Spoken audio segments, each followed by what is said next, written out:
Bayraktar TB2, Amerikan, Çin ve İsrail İHA'larını geçerek dünyanın en çok satan SİHA'sı oldu. Peki Baykar'ın bu başarısının sebebi ne? Birlikte bakalım. Teknolojik üstünlük ve güvenilirlik.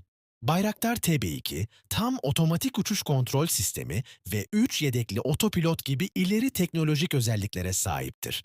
Bu sistemler aracın güvenilirliğini artırarak farklı hava koşullarında ve zorlu operasyonel ortamlarda etkin görev yapmasını sağlar.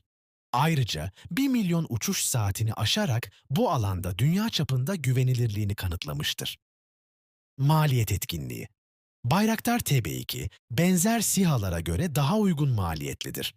Bu durum özellikle savunma bütçeleri sınırlı olan ülkeler için cazip bir seçenek sunar. Ayrıca düşük operasyonel maliyetleri sayesinde uzun süreli operasyonlarda ekonomik avantaj sağlar. Esnek ihracat politikaları. Türkiye'nin esnek ve erişilebilir ihracat politikaları, Bayraktar TB2'nin uluslararası pazarda hızla yayılmasına katkı sağlamıştır. Batılı ülkelerin katı ihracat kısıtlamalarına karşın, Türkiye'nin daha esnek yaklaşımı, farklı ülkelerin bu teknolojiyi edinmesini kolaylaştırmıştır. Savaş alanındaki başarılar. Bayraktar TB2, Suriye, Libya, Azerbaycan ve Ukrayna gibi çatışma bölgelerinde etkin bir şekilde kullanılmış ve önemli başarılar elde etmiştir. Özellikle Bahar Kalkanı Harekatı sırasında birçok zırhlı araç, obüs ve hava savunma sistemini imha ederek muharebe sahasında yeni doktrinlerin oluşmasına katkı sağlamıştır.